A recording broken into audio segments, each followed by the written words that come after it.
മത്തായി എഴുതിയ സുവിശേഷം 14-ാം അധ്യായം. ആ കാലത്ത് ഇടപ്രഭുവായ ഹേരോദാവ് യേശുവിൻ്റെ ശ്രുതി കേട്ടിട്ട് അവൻ യോഹന്നാൻ സ്നാപകൻ അവൻ മരിച്ചവരുടെ ഇടയിൽ നിന്ന് ഉയർത്തു, അതുകൊണ്ടാകുന്നു ഈ ശക്തികൾ അവനിൽ വ്യാപരിക്കുന്നത് എന്ന് തൻ്റെ ഭൃത്യന്മാരോട് പറഞ്ഞു. ഹേരോദാവ് തൻ്റെ സഹോദരനായ ഫിലിപ്പോസിൻ്റെ ഭാര്യ ഹെരോദ്യ നിമിത്തം അവൾ നിനക്ക് ഭാര്യയായിരിക്കുന്നത് വിഹിതമല്ല എന്ന് യോഹന്നാൻ അവനോട് പറഞ്ഞതുകൊണ്ട് തന്നെ അവനെ പിടിച്ചുകെട്ടി തടവിൽ ആക്കിയിരുന്നു. അവനെ കൊല്ലുവാൻ മനസ്സുണ്ടായിട്ടും പുരുഷാരം അവനെ പ്രവാചകനെന്ന് എണ്ണുകയാൽ അവരെ ഭയപ്പെട്ടു.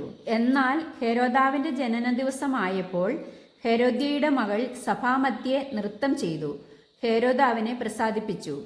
അതുകൊണ്ട് എന്തു ചോദിച്ചാലും അവൾക്ക് കൊടുക്കും എന്ന് അവൻ സത്യം ചെയ്തു, വാക്കുകൊടുത്തു. അവൾ അമ്മയുടെ ഉപദേശപ്രകാരം യോഹന്നാൻ സ്നാപകന്റെ തല ഒരു താലത്തിൽ തരയണം എന്ന് പറഞ്ഞു. രാജാവ് ദുഃഖിച്ചു എങ്കിലും ചെയ്ത സത്യത്തെയും വിരുന്നുകാരെയും വിചാരിച്ച് അത് കൊടുപ്പാൻ കൽപ്പിച്ചു. ആളയച്ച് തടവിൽ യോഹന്നാനെ ശിരച്ഛേദം ചെയ്യിച്ചു. അവന്റെ തല ഒരു താലത്തിൽ കൊണ്ടുവന്നു ബാലയ്ക്ക് കൊടുത്തു. അവൾ അമ്മയ്ക്ക് കൊണ്ടുപോയി കൊടുത്തു. അവന്റെ ശിഷ്യന്മാർ ചെന്ന് ഉടൽ എടുത്ത് കുഴിച്ചിട്ടു. പിന്നെ വന്ന് യേശുവിനെ അറിയിച്ചു. അത് കേട്ടിട്ട് യേശു അവിടം വിട്ട് പടകിൽ കയറി നിർജ്ജനമായ ഒരു സ്ഥലത്ത് വേറിട്ട് വാങ്ങിപ്പോയി. പുരുഷാരം അത് കേട്ട് പട്ടണങ്ങളിൽ നിന്ന് കാൽനടയായി അവൻ്റെ പിന്നാലെ ചെന്നു. അവൻ വന്ന് വലിയ പുരുഷാരത്തെ കണ്ടു. അവരിൽ മനസ്സലിഞ്ഞ് അവരുടെ രോഗികളെ സൗഖ്യമാക്കി. വൈകുന്നേരമായപ്പോൾ ശിഷ്യന്മാർ അവൻ്റെ അടുക്കൽ ചെന്ന്, ഈ സ്ഥലം മരുഭൂമിയല്ലോ, നേരവും വൈകി. പുരുഷാരം ഗ്രാമങ്ങളിൽ പോയി ഭക്ഷണ സാധനങ്ങൾ കൊള്ളേണ്ടതിന് അവരെ പറഞ്ഞയക്കണം എന്ന് പറഞ്ഞു. യേശു അവരോട്, അവർ പോകുവാൻ ആവശ്യമില്ല, നിങ്ങൾ അവർക്ക് ഭക്ഷിപ്പാൻ കൊടുപ്പിൻ എന്ന് പറഞ്ഞു. അവൻ അവനോട്, 5 അപ്പവും 2 മീനും അല്ലാതെ ഞങ്ങൾക്ക് ഇവിടെ ഒന്നും ഇല്ല എന്ന് പറഞ്ഞു. അത് ഇങ്ങു കൊണ്ടുവരുവിൻ എന്ന് അവൻ പറഞ്ഞു. പിന്നെ പുരുഷാരം പുല്ലിന്മേൽ ഇരിപ്പാൻ കൽപ്പിച്ചു. ആ 5 അപ്പവും 2 മീനും എടുത്ത് സ്വർഗത്തേക്ക് നോക്കി വാഴ്ത്തി അപ്പം നുറുക്കി ശിഷ്യന്മാരുടെ പക്കലും ശിഷ്യന്മാർ പുരുഷാരത്തിനും കൊടുത്തു. എല്ലാവരും തിന്ന് തൃപ്തരായി. ശേഷിച്ച കഷണം 12 കുട്ട നിറച്ചെടുത്തു. തിന്നവരോ സ്ത്രീകളെയും പൈതങ്ങളെയും കൂടാതെ ഏകദേശം 5000 പുരുഷന്മാർ ആയിരുന്നു. ഉടനെ യേശു താൻ പുരുഷാരത്തെ പറഞ്ഞയക്കുന്നതിനിടയിൽ ശിഷ്യന്മാർ പടകിൽ കയറി തനിക്ക് മുമ്പായി അക്കരയ്ക്ക് പോകുവാൻ അവരെ നിർബന്ധിച്ചു. അവൻ പുരുഷാരത്തെ പറഞ്ഞയച്ചിട്ട് പ്രാർത്ഥിപ്പാൻ തനിയെ മലയിൽ കയറിപ്പോയി.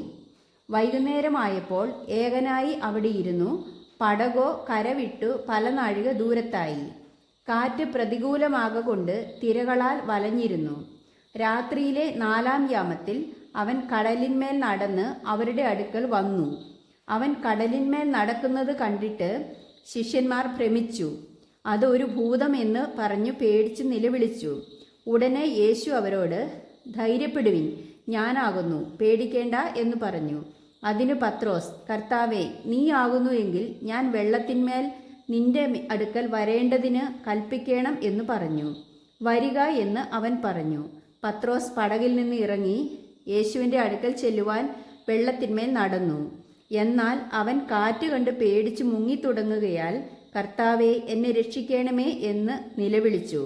യേശു ഉടനെ കൈനീട്ടി അവനെ പിടിച്ചു. അല്പവിശ്വാസിയെ, നീ എന്തിനു സംശയിച്ചു എന്ന് പറഞ്ഞു. അവർ പടകിൽ കയറിയപ്പോൾ കാറ്റ് അമർന്നു. പടകിലുള്ളവർ, നീ ദൈവപുത്രൻ സത്യം എന്ന് പറഞ്ഞ് അവനെ നമസ്കരിച്ചു. അവർ അക്കരെ എത്തി ഗന്നേസരത്ത് ദേശത്ത് ചെന്നു. അവിടുത്തെ ജനങ്ങൾ അവൻ ആരെന്ന് അറിഞ്ഞ് ചുറ്റുമുള്ള നാട്ടിൽ എല്ലാം ആളയച്ച് ദീനക്കാരെയൊക്കെയും അവൻ്റെ അടുക്കൽ കൊണ്ടുവന്നു. അവൻ്റെ വസ്ത്രത്തിൻ്റെ തൊങ്ങൽ മാത്രം തൊടുവാൻ അനുവാദം ചോദിച്ചു. തൊട്ടവർക്ക് ഒക്കെയും സൗഖ്യം വന്നു.